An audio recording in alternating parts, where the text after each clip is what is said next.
Carolina Del Carmen with Houston artist and Cassandra Bohne-Linnard, who is the creator of the beautiful butterfly clocks.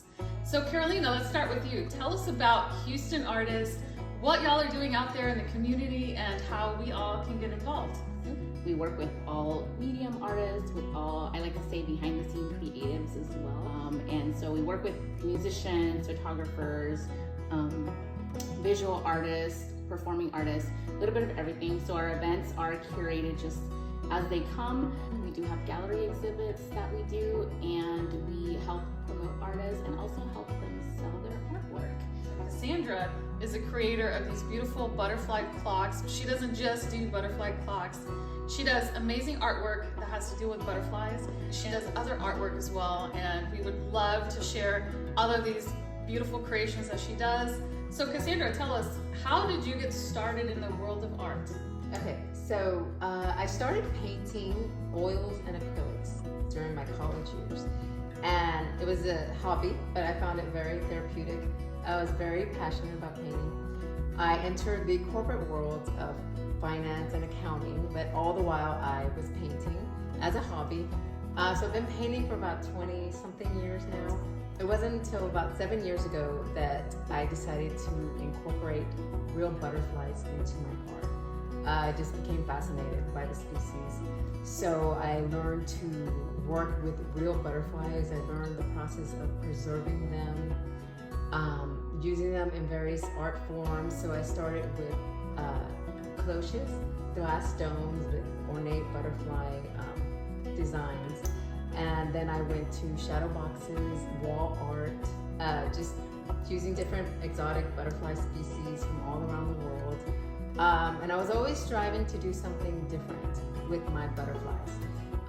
Because there's so many butterfly artists, I was always looking for something different and unique. And so one night, my husband and I were talking about different venues, different avenues we could go, different ideas, and the idea of a butterfly clock came about. So wait, I have a question. Mm-hmm. So, because I noticed you have a lot of wine collection in your home. Did this conversation and the idea come through because maybe there were two or three glasses of wine involved? Actually, there's always wine involved. So yes, we were on this couch, actually, my husband and I, having a glass of wine, and always talking about my art. And then my husband actually said, "You need to make a clock." And the idea just seared in my soul. I have patent pending on my clocks now. Okay. So no one can make these clocks but me.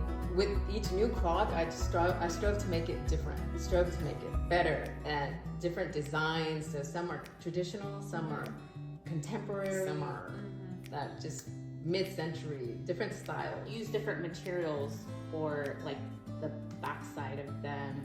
I'm not sure what that piece is called, but you use like different pieces. Where do you get those from? So, or how do you make them yourself? So the background pieces for my clocks, I love unique, I love different, and I shop everywhere for the background pieces. So wall decor pieces, ornate designs. Some are hand carved Indian tabletops. Some are hand carved Aztec calendars. Some are just beautiful wooden ornate pieces. And then if I see something that I think will make a beautiful clock, I buy it. Yeah. And then I paint it and design it to really bring out the butterflies that I'm going to use for that Do piece. you still have your first clock that you did? Do you have that here? Yes, I do. do? I haven't. Okay. I need to show it to you. But yes, it is upstairs and it's not for sale. Yes, I love that. That's cool. So what about your first Christmas when you launched your butterfly clocks? That first Christmas, as the butterfly clock artist, did you give butterflies to all your family? Was that a thing? Not my first Christmas, but I know that for various holidays and Christmases, but not necessarily thought out, but I do give butterflies a lot to friends and family. Yeah, so almost all my family has a butterfly, a single butterfly, and a shadow box. Those are really nice gifts. Yeah. I mean, whoever gives us, it's very thoughtful. Oh yes, I agree with that. Yes. I have an important question. What does a butterfly mean to you? Because I know Lisbet loves butterflies. I'm a fanatic. So I know a lot of people who love butterflies, but what is your reason or your story for your love of butterflies? I've always loved butterflies, but it wasn't until I painted an oil painting of a blue butterfly. One of my paintings called Freedom. And I don't know why that painting, I was just drawn to that painting and I just became like fascinated. So I always loved butterflies, but this painting, I became fascinated with butterflies. Why did you name it Freedom? What was the association there? Freedom because of what the butterfly represents. When it comes out of its shell, when it comes out of the chrysalis, it's free. And it spreads its wings and it flies just like we all do. And if you see the painting, you see that it's like coming up out of the earth. And the butterfly is big and bright and just soaring. So that particular painting just opened my eyes to butterflies in a whole new way. And that's when I decided I wanted to use butterflies in my art, just because of what that freedom meant, what the metamorphosis, the transformation that we go through as humans. It's the same. We're always changing, we're always growing, and we need to be free, just like that beautiful species.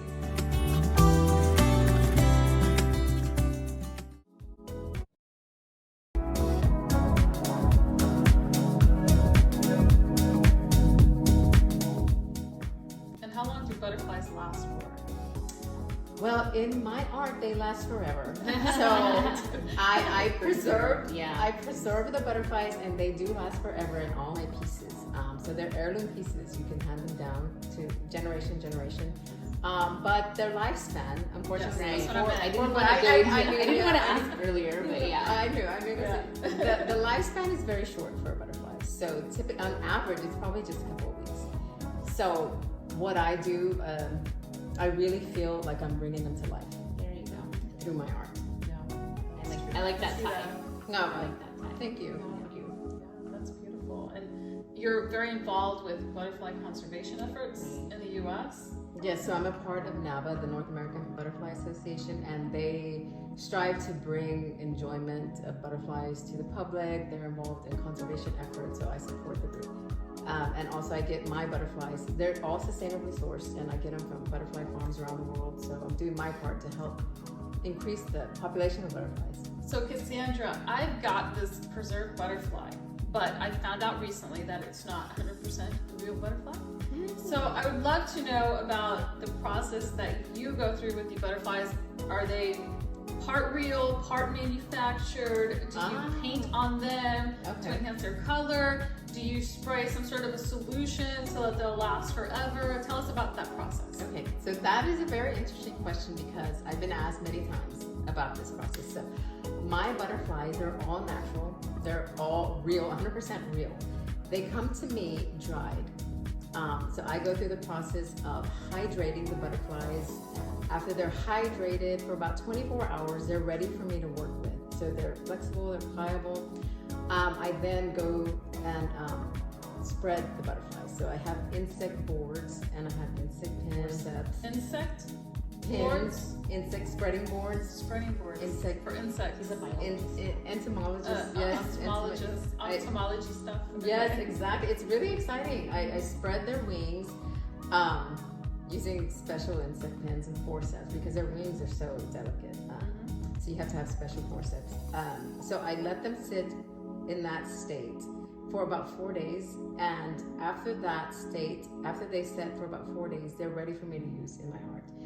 And they are 100% unadulterated, natural butterflies. And I've been asked this time and time again because so many people, they know that I paint.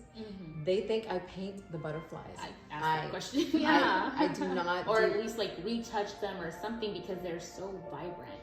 But I guess that's the beauty of They are butterflies. just beautiful. Shiny. I don't paint them. I don't apply gloss or finish. They are 100% natural, unadulterated. And I think what I strive to do with my butterflies is I try to bring species that will wow you, that you haven't seen. So species from China, from Brazil, Peru, Canada, all over the world, Africa. Beautiful butterflies. So people are like, wow, I've never seen these. But so I'm trying to wow bring statements. Yes, exactly. And also, I think one other thing is that you don't just work with the clocks. You also do artwork with the butterflies. Like, you know, you have one piece that you have a whole design. Like, it looks like a painting. Oh, But sunrise? really, it's made. What is that? What is Is that that the called? sunrise? That's the butterfly sunset. I'm really proud of that piece. That's about 400 butterflies, almost 400 butterflies in that piece. It took me about 6 months Oh wow. to complete that.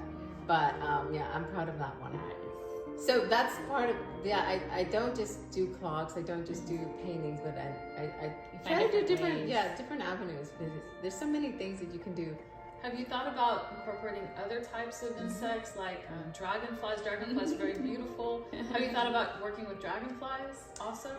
No, but I've been asked several times about beetles. Beetles? Yes, and you know what? There are some beautiful beetles that look painted, that just look metallic and rainbow, Yeah. but I have not yet. But it's that beetles have been on my mind, but I have not incorporated anything else. Ladybugs.